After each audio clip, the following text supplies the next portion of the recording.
founder of Poppy Studio, a brand agency right across the street that specializes in building museum brands.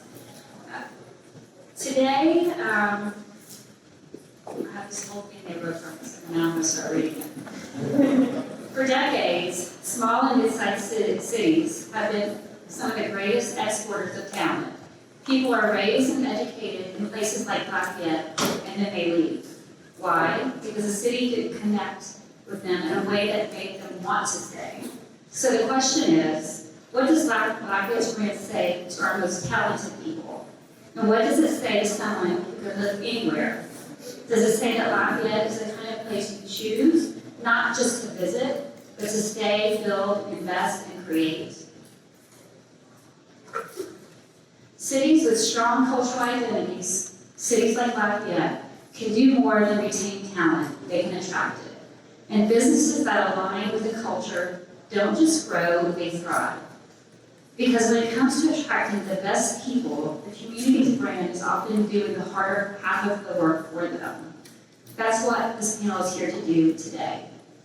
To talk about how Lafayette's creative ecosystem helps businesses succeed, from recruitment to retention, from innovation to identity. We're joined today by three leaders who understand this deeply. Michael Soileau, Director of LFT Fiber, Will LaBar, Vice President of CGI, and Andrée, Gonsoulin, Vice President of Marketing at Tides Medical. And moderating today's conversation is Molly Rowe, newly appointed Executive Director at the Hilliard Art Museum, and a cultural leader who knows how art can enrich anyone's life. You can find all about them in their bios, in the event program, or by scanning the QR code on the printed schedule. Before the panel, we also have a special announcement thanks in large part to one of our panelists. At last year's State of the Arts, one of our big takeaways was that our artists and creatives need more skills from the business world, including branding and business acumen. I know that's the next thing.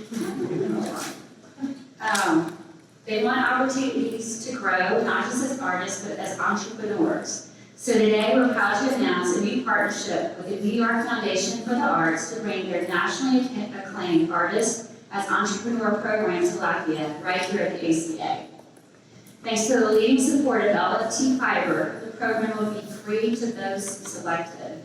You'll find more about the information in your pouch and on the website. This is going to be a 4-day intensive that will boost the business acumen of our creative small businesses, whether they know they're a small business yet or not. And now, that brings me back to you. Before you leave today, we ask that you take one small action. At your seat, you'll find a postcard or in your pouch. Write down one commitment, big or small, that you're willing to make to support Lafayette's cultural future. Maybe it's attending an event, maybe it's starting a conversation, maybe it's launching something bold. You can send it to yourself or to someone else who might need a little push. Add it to the commitment wall before you leave, and in a few weeks we'll send it back to you as a reminder that this future is ours to shape. Okay, Molly, on to you. Thank you, Kathy. And thank you everyone for being here today. I'm Molly Rowe, Executive Director at the Hilliard Art Museum, and it is a pleasure to be with our panelists today.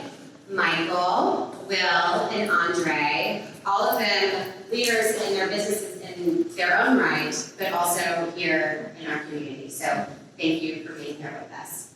So today we're talking about why investing in culture is important for growing our economy and growing your own businesses. So I'm going to start with just jump right in and start with my first question is, and I would like all of you to answer, so I'll start with you, Michael. Why does LFT Fiber invest in culture? Why do you invest? First of all, it's great to be up here with all you guys, so good to see all of you in the audience as well. I think it's a no-brainer for us. Look, LFT Fiber is homegrown in Acadia. We're getting ready to celebrate our 20th year anniversary in July. The day of the vote was the 16th, I believe. And it's important that we participate in the economy that supports us, right? But beyond that, if you're going to attract the talent that you need to run a business, particularly a customer growth business like LFT Fiber, you have to be able to offer all of the things that are important to your employees, and culture definitely is one of them. Sports is definitely another, there's no doubt about it. Education, always high on the list. But if you want the well-rounded employees who are going to bring the most value to you, then you need to provide the most value to them and a good reason for them to come to work for you. I love that because it's not a transaction, it's Right. going both ways. That's right. That's, thank you for that. Yeah. Bill? Sure, so maybe can we all give a round of applause for Michael and LFT Fiber for creating the artist entrepreneur. This is amazing, guys, that's awesome. So CGI is a global technology consulting company headquartered in Montreal, and Lafayette's culture is a part of our strategy about why we even picked to create the Center of Excellence in this community. So we invest in it because it's literally how we knew that we were going to succeed and grow here.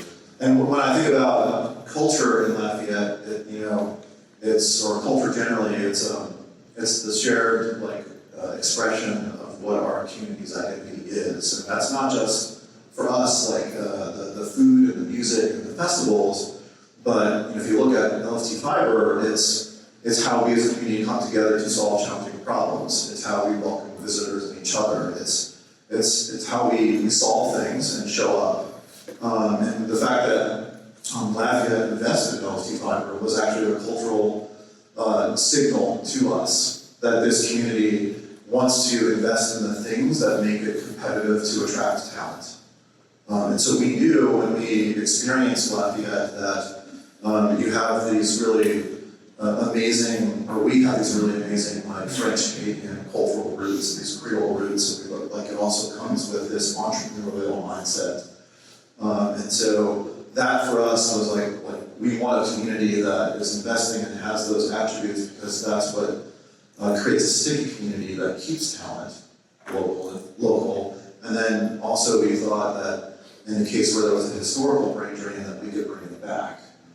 So we know that we need to invest in that in order to execute on our strategy, and more importantly, we know we need to invest in our people so that they learn about the culture here, so that they become really strong civic participants in all of the things that I've talked about. So that's really important to us as a business.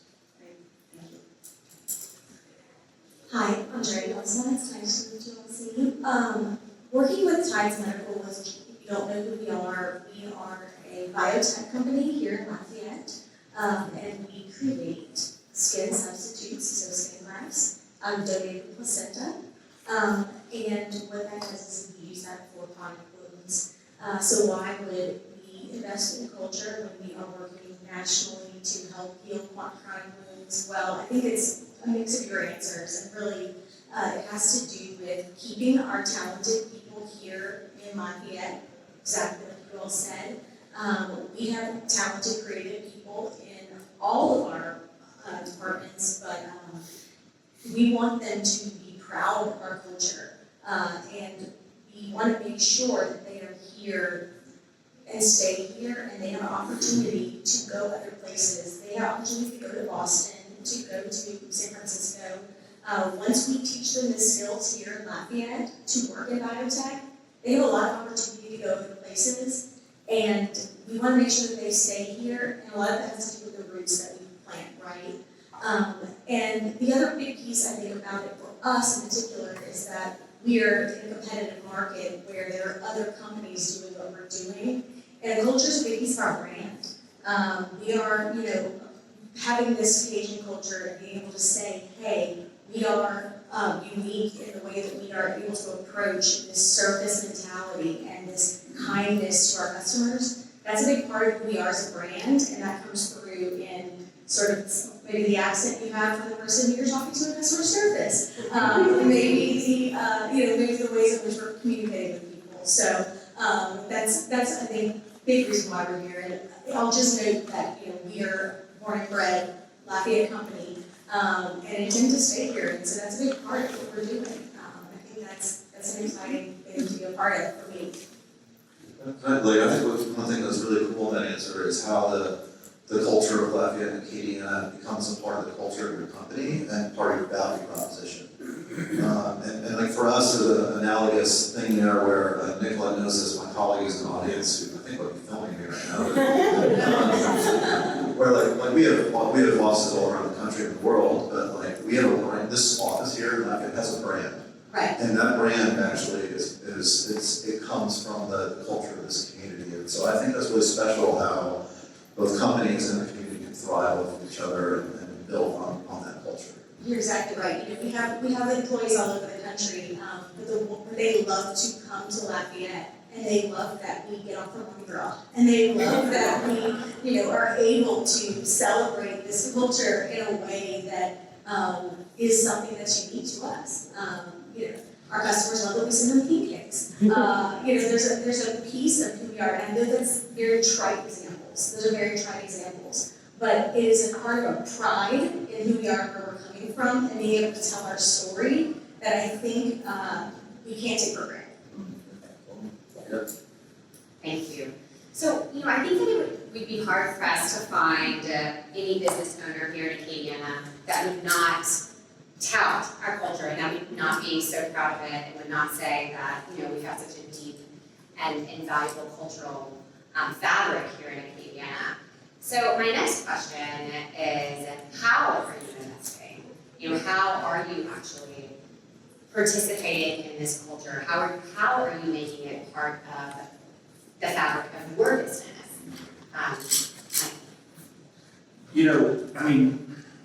We're sort of in a unique position because we're part of the municipality. So oftentimes, I've used the July 4th upcoming celebration, we're bringing it back. It's been gone for some period of time. And we're collectively going to LFT Fiber and LUS are going to sponsor it to be able to fund it in a way that it can, in fact, exist again because it went away, right? But so we tried.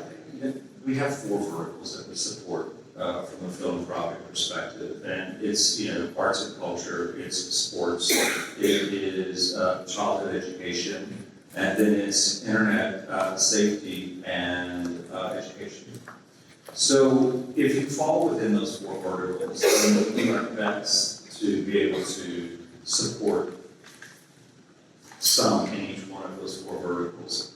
Obviously, we're a $50 million company, so we can't do what larger companies might be able to do. So we have to use our other assets besides just cash. And so we show up. We show up with our employees. We show up with our other assets like advertising on our cable TV system. We do bill stuffers and those sorts of things, right? We try to bring incremental value beyond just cash. If I'm just writing a check, it's a one and done thing. We always try to make sure that whatever we're investing in is sustainable and is replicable. So that if I get hit by a liquor truck tomorrow, we have all of that in place. Well, we live here. There's a lot of liquor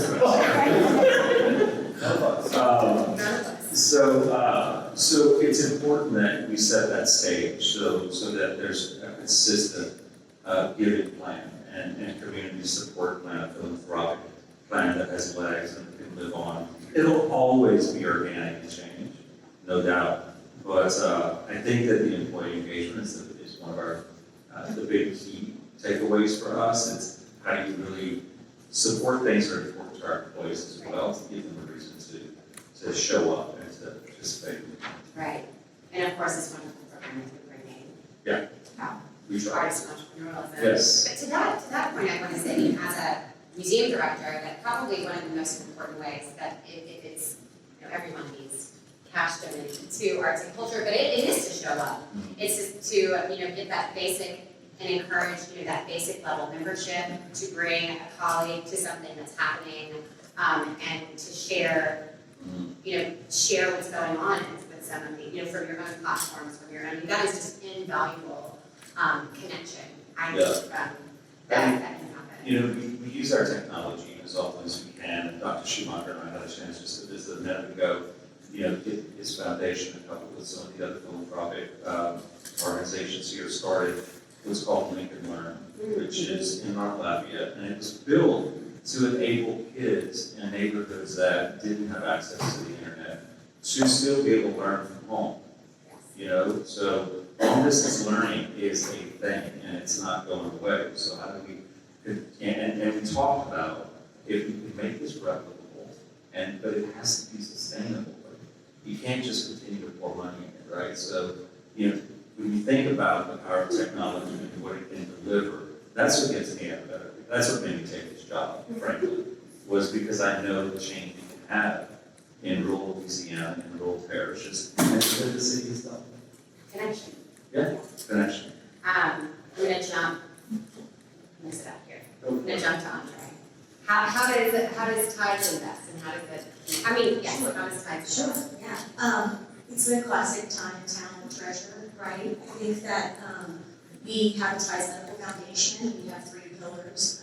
It's patient access, youth development, and community collaboration. So community collaboration is going to be your making sure that our employees, wherever we work, we have a great place to live, work, and play. And so we make sure that our foundation gives gifts, they're thoughtful, like you said. And then obviously the time and talent piece is really important to our founder, Joselle, and his wife Annie. They make sure that it is an open door and encourage our employees to be able to give their time to other organizations. And so we have a month we call Service September. Everyone in the company is encouraged to go and volunteer during that month. We have Valentine's t-shirts. And then, but outside of that, if you have a passion that you're looking for, or you're looking to do something, each member of our marketing team actually has done some sort of outside of the box support of an organization. They have requested that. Member of our marketing team, Sarah, is out here, and she just did an annual report for an organization, a nonprofit here in Lafayette. So we want to make sure that those resources for these organizations are out there. Someone who's a talent wants to do something that's outside of the realm of designing flyers to sell skin wraps, right? It's fun for them. So Sarah can attest to that. So it's great to be able to feel good about what you're doing and be able to support them. Well, I love how y'all do it too. Can you speak to a little bit about your internship program and your perspective of the ecosystem? Sure. Yeah, and so I had 3 examples that come to mind. One of which obviously we talked about. The Lincoln Burn one actually is something historically notable too. Because when that first got stood up, that was during COVID, and there was no help desk for students at LPSS when they couldn't connect. And so that's what we do: stand up like help desk and ticketing system for some of our clients. It's one of the services we provide. I didn't know that. So we partnered with LPSS to evaluate different platforms that they could use, and then help them configure and set up and train their help desk operations for that. And 2 other really cool examples, and I'll end with your lab one that you asked about, but Nicolette's here to inspire me. Nicolette's our global coordinator, or US-wide coordinator for STEM education. And one of the real cool things that we did here in Lafayette was we did a STEM camp with the French immersion program here, with Lafayette's sister city in Canada. Does anyone know the name other than Sammy maybe? Anyone? Moncton runs it. So we have an office just like the one in Lafayette in Moncton. So we partnered with an elementary school there, and one of our big things that we do with communities is we do STEM education with kids. And so they did a US and Canadian STEM camp, and I think the French immersion students here spoke better French than the students in Moncton. These are good examples and stories, right? One of the last ones that I mentioned, how we invest in getting our people engaged in the culture. We have a really robust internship program here in Lafayette. So this summer we have 21 interns that are working with us for 10 weeks. And during that 10-week period, we created a program in partnership with the Leadership Institute of Acadia. They do a regular program called Intro to Lafayette. So which teaches you about some of the challenges in the community. And so we thought it would be cool for the interns to do Intro to Loving Lafayette. And we co-programmed with them 4 different experiences through those 10 weeks to learn about different cultural assets in the community. So we've done behind-the-scenes tours at Lucas Park, a behind-the-scenes tour at the ACA. We're going to learn about the Music Museum, I think, this summer. AOC, we've done some stuff with them. We do a downtown scavenger hunt, a bus tour around Lafayette where you learn about the different communities. The idea here is some of these interns are not from Lafayette. We're recruiting them from all over the state. And our goal is to then offer them a job here if they're a good fit for the company and they think we're a good fit for them. And so we're trying to convince them this is also a great place to move to sometimes, or stay in, right? And so that's like an example of the types of things that we think are important to do in order to execute on our goal of growing here, but also give back to the community and contribute to the economy. Wonderful. We kind of talked a little bit about, I think sometimes in looking for partners and corporate partners and business partners, nonprofits and cultural institutions are also often asked the question, well, what am I getting? And how am I going to measure the value of this? Is there any way is there a rubric or something that you guys use to say, this is something that shows this is valuable to us? How do you do that? And how can you talk to other business owners about how they might do that, or other people that are working in the arts and cultural space, about how perhaps they can better speak to business owners about communicating that value? I'm looking at you. So I've got we at LFT Fiber have a very unique responsibility because the money is the city's money, not really ours. So we're very specific and strict about the ROI, return on the investment. And we have a whole, as you mentioned, rubric, but it's a listing of all the opportunities to demonstrate the ROI for us. Not every nonprofit, not every cultural institution will have the same assets to be able to help deliver that ROI. But it could be things as far-reach, such as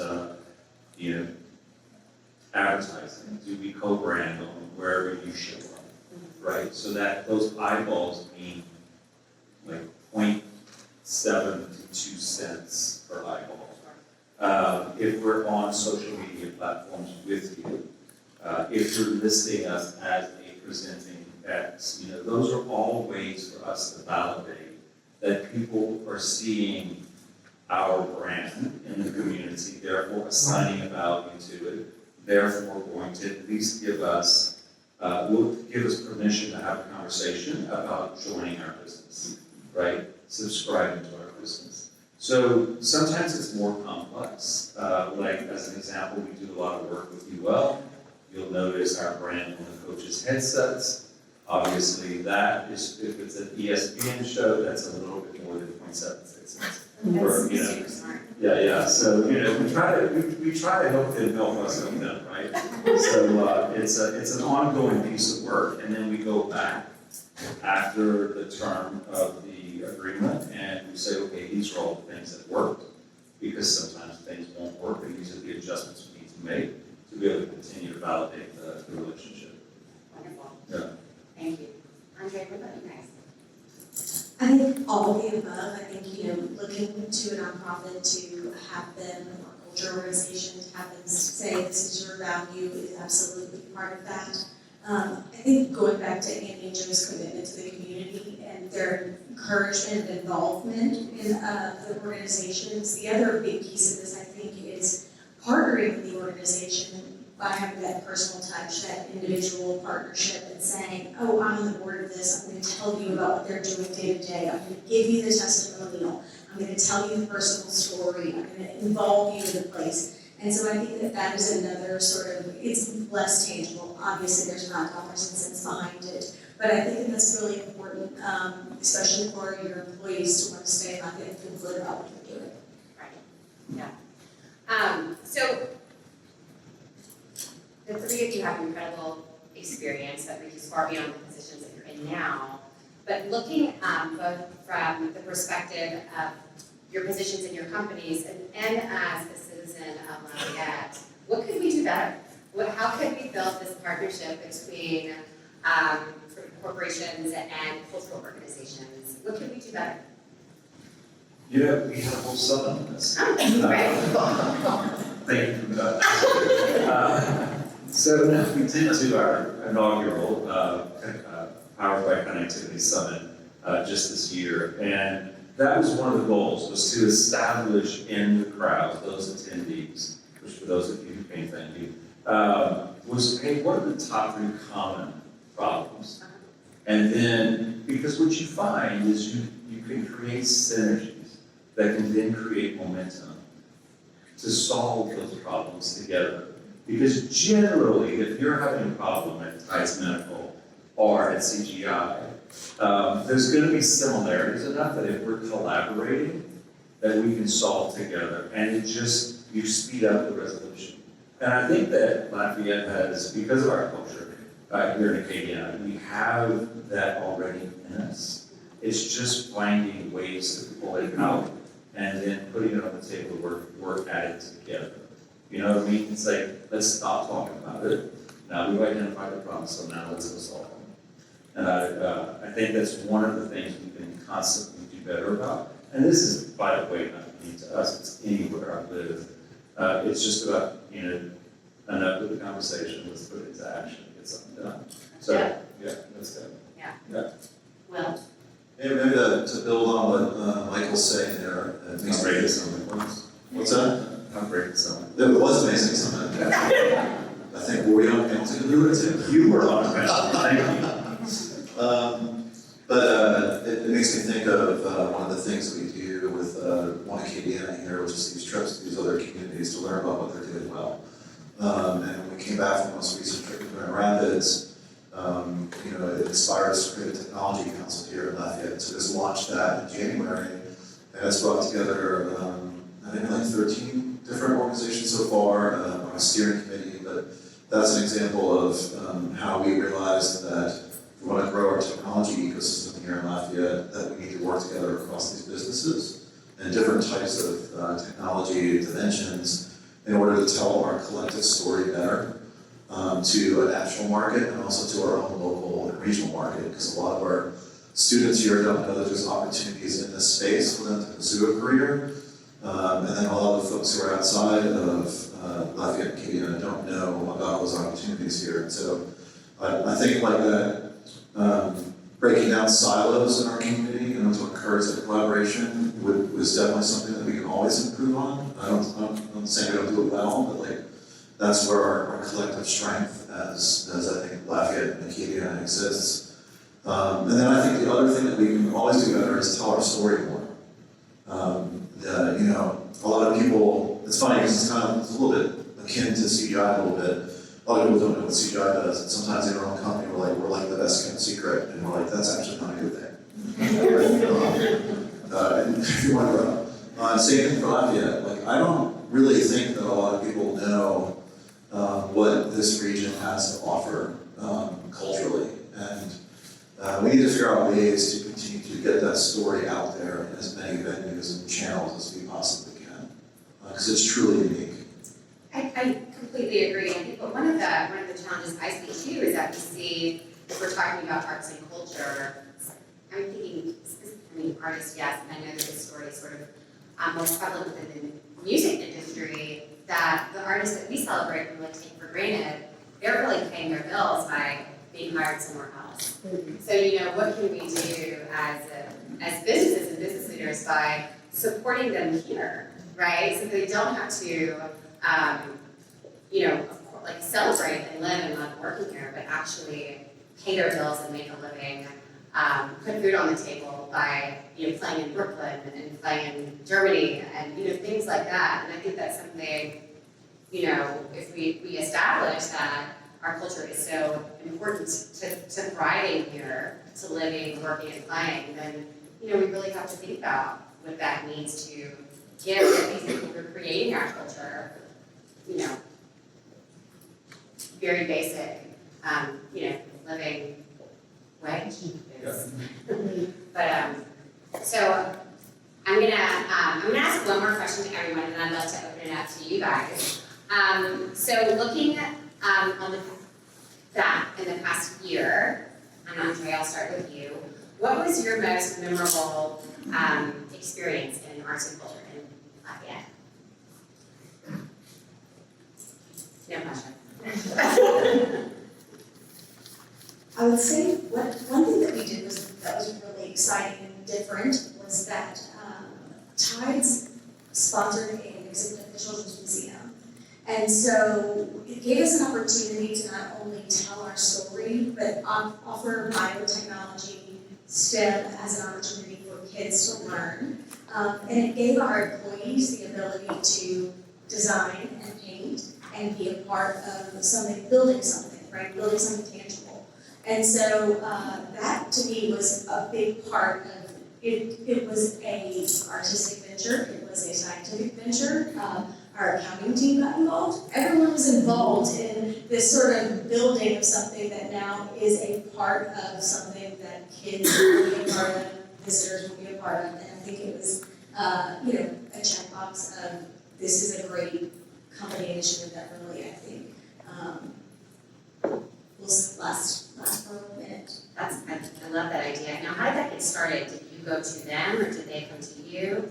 Our CEO's wife, Amy Snow, who is a newly elected state legislator, she was on the board of the museum, and there was an open space. And like most innovative people, you see an opportunity and you say, what can be done here? And so it's about that partnership and about looking at, hey, what can we do that is not necessarily beneficial to our business. There's not a child or a parent in there that is going to buy one of our crafts. At least we hope not, right?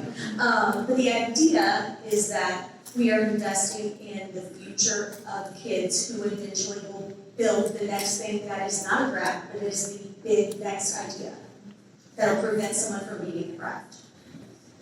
Really special. Thank you.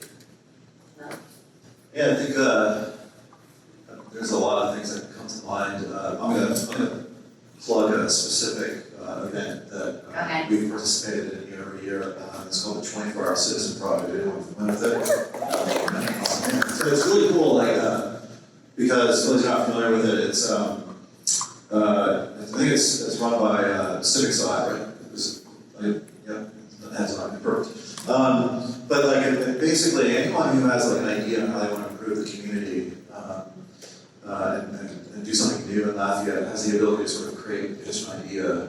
And so what this organization does is it pairs people with ideas, with experts who know how to make an idea or a dream into reality. So if you wanted to do something that involved public infrastructure, like the pet waste stations you see all around downtown, you're going to need someone from Public Works maybe at LCG to figure out how to do that. So they figure out what types of resources you need to make your dream a reality. And then they bring investors to the table too. And so basically it's this huge event where you spend 24 hours refining your pitch, and then you can pitch it to a bunch of Shark Tank type judges, and they pick who they're going to fund, and at the end of the night, everyone's crying. But what I think is really cool about that is how we in our community have this platform to take people who don't have those resources, the ideas, don't have the expertise and need it, and people who have capital, and it brings them all together into one one thing, an event where you can celebrate and lift them up and make that idea a reality. The last panel that was in here talked about, Festival of Natural talked about how they were partnering with Crew de Canaille, right, which is the coolest walking parade in Marlborough, Lafayette. That was originally funded and started a 24-Hour Citizen Project. So those ideas go on to become things that are sustainable and have a lasting impact on the culture that we're celebrating here. So if you haven't been to that event, I totally recommend it. It's amazing. Well, I'll say, so this past year has been my first year back in Acadia. I grew up in Evangeline Parish. I've been going for almost 40 years. And so it's more of a personal journey. Thanks for having me. I won't tell you about thrown out of Philadelphia. But you know, the process of sort of, you know, relearning this area was just amazing to me. Everything from Jefferson Island to discovering news completely by accident in Arnoldville, and then running into people I knew there. I was like, how does that happen? You know, being able to go back to Evangeline Parish and do some work in Bill Flat and see sort of them trying to start cultural activities again and bring back festivals that had been defunct for years. Then of course, my hometown of Lamu, which, you know, home to Fred's, is a cultural experience. And kind of had it should. And if you need a tour guide, I'm happy to be that guy for you. So, I mean, for me, it was a personal sort of, you know, year, right? It's just rediscovering everything that's great about Acadia. Thank you all so much. Are there any questions? Sure. No? I have a comment more than a question. Oh, yes, comments also. Welcome. It's actually beautiful to see a culture where business is. I'm actually originally from New Orleans. Oh, I'm sorry. Slow. Yeah.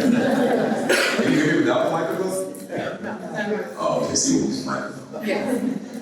No, I just want to say it's really a pleasure to be here. It's great to be in a community where, again, where people invest in ideas, business leaders, arts, cultures, and creatives, because you're right. We have a place, especially coming out here to this part of the country, it's beautiful, right? And you're talking about artists and taking them to other places. Sometimes it's not about always taking them from the places that pay. It's about giving them reason to do their work in the places where they stay. And I know, like, I'm actually working in Australia now. It's Alice Springs, but I'm still based in Atlanta, and it's a similar place where it's the Outback, and it's Uluru, and it's, everyone's coming there. Great culture, but people don't know about it. And it's about taking that culture and connecting to other places and having some capital investment, as well as what's the opportunity for the exchange of ideas. So it's most just a way of looking at that. When we see a place is so great, you also have to understand that when you're dealing with a larger market, there's also a broader market, and people want to be based there. And if they love the place where they are, they have a reason to stay, but go play somewhere else and make sure the place they do their work and invest is still the place where they're from. Thank you. Hi everyone, I'm Dawn Hernandez with Acadia Center for the Arts. I just want to mention, if you want to hear more from Dr. Christoph Jackson, he's our Lafayette Consolidated. My question is, you know, we have a lot of artists and art business leaders in the room right now. I would love for you to talk about how they can connect more with you and your companies, with your staff, or just in general, how can the artists themselves bridge those gaps? I'll tell you that Claire and I, from Basin, what's the proper name? Basin Arts. She and I just had a conversation about a program where, you know, hey, Michael, would you, in your new building, like to partner and have some of our artists' art installed? And I was like, absolutely, tell me how that works. And so we're trying to work through that. Bare Walls program. That's it again. Bare Walls. Bare Walls program. The folder's on my desk. I have it. But it's a great conversation, and it's, you know, it's like, what can we do? At least I can give them a platform, because I'm all about supporting any entrepreneur, and the cultural entrepreneurs we have here. These artists are amazing, and so anytime we can lift them up in a way by providing either a platform or some other thing. I'd love to see, and I have to be careful here, but I'd love to be able to establish residency, you know, some residency programs for different parts of the city, and LFT Fiber being one of them, but I need to figure out how to tie that together. I haven't done that yet. So, side of No Bare Walls was a 24-hour citizen project. I was created out of that. It's amazing how that came back around. I did that just for you. Yeah. So I don't know if I have an exact answer to your question, Fawn, but like what I would encourage artists, nonprofits, organizations to think about, at least from approaching CDI or other any businesses, like we think about we're always trying to bring value to our stakeholders, right? Those are our employees or CDI partners, we call them, our clients that we're serving, and our shareholders, we're a publicly traded company, and the communities that we live and work in. And so what we're always trying to figure out is where we can invest not just our capital that we have, but our CGI partners' time and expertise into specific initiatives that touch every single component there. Like where that Venn diagram intersects, that's our rubric. That's hard to quantify, right? But if we can figure out how we connect those things, whether it's through a platform that helps us build leadership skills in our workforce, through helping students learn and educate them around the intersection of arts and technology, for example, you're starting to bring those things together. And then if you infuse like healthcare as a domain, well, we have a lot of healthcare clients. Well, it's all four of them in one thing.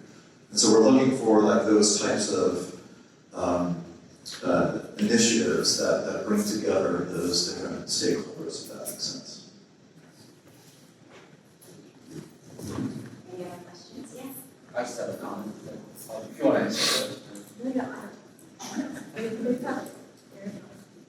Molly, you brought up that you want to see us taking care of the musicians here and all that. And I just want to let you know that there was that survey, the Sound Music City survey, that the city, LEAD, and LCBC did together, invested in that, and we are moving forward with an action plan to help this problem here. It's a national problem, but we're trying to solve it here.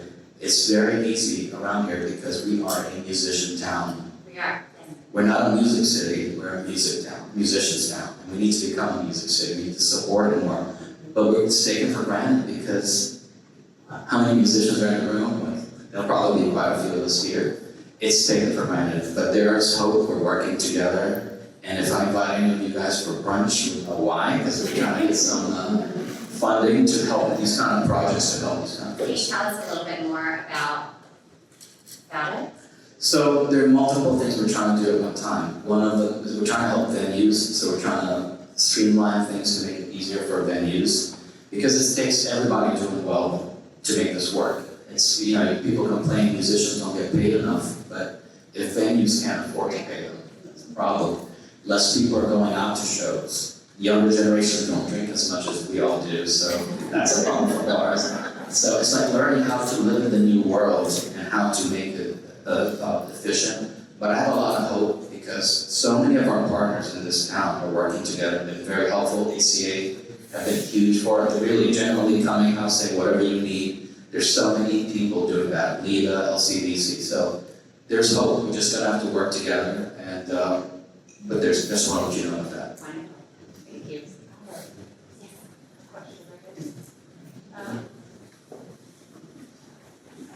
My head's spinning, but I'm thinking about like when we talk about how we're giving back and how we're taking, and then I guess my question is more of, are there ways to integrate artists more into the work that you're doing, either by like hiring them or by like, I don't know, let's say you need to do some sort of professional development and you need like creatives, well maybe we have some theater people come in and do some improv workshops, right? And we learn how to work together and problem solve. We have an event going on, so we hire local musicians to come and do that, or hire an artist to work with our people doing this. Like, is there any way that you have already used or can think of how you could possibly use working artists in our community to integrate into the work that you're doing?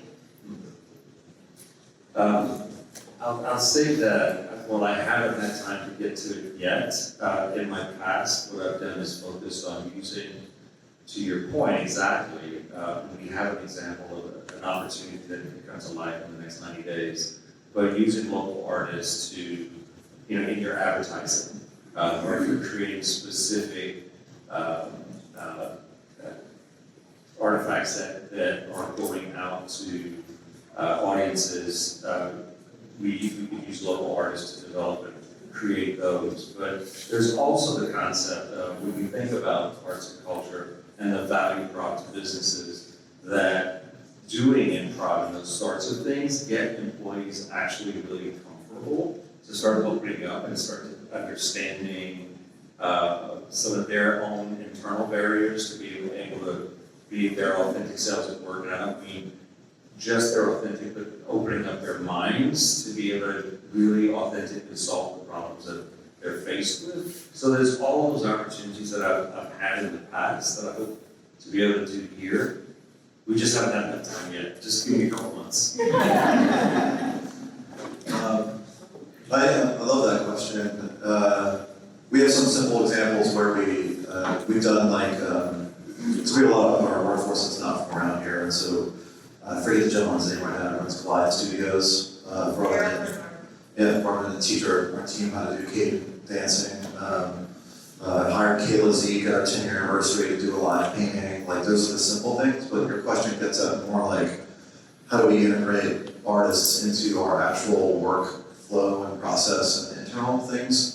And we haven't done a lot of that, but I think you're hitting on a really interesting idea where we are investing a lot in workforce and learning and development, conflict resolution, and those types of situations. And I'm sure there's probably perspectives and talent in that community that would offer a really unique experience for our workforce to do that, to learn those skills. So I would love to explore it. And then I mentioned it earlier, but the intersection of art and technology is a really interesting space. And so probably some of our strongest consultants in our workforce here in Lafayette actually do come from the creative community here in Lafayette.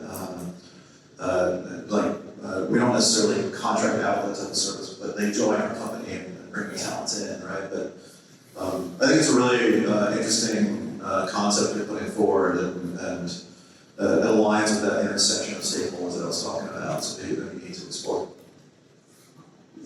And I would say, just circling back to the question of how can artists get involved with businesses, I think those are incredible ideas, and certainly it doesn't hurt to ask, or what are the doors, what are the opening partnerships, and where are we, knowing about that's an opportunity that exists, right? So I would say we as businesses need to take responsibility to be more aware of what's out there, and then as the artist, can you maybe share that skill or share that opportunity to say, hey, I'm involved in improv, have you ever thought about doing this, right? I think that's an incredible idea, and I think it's a shared back and forth.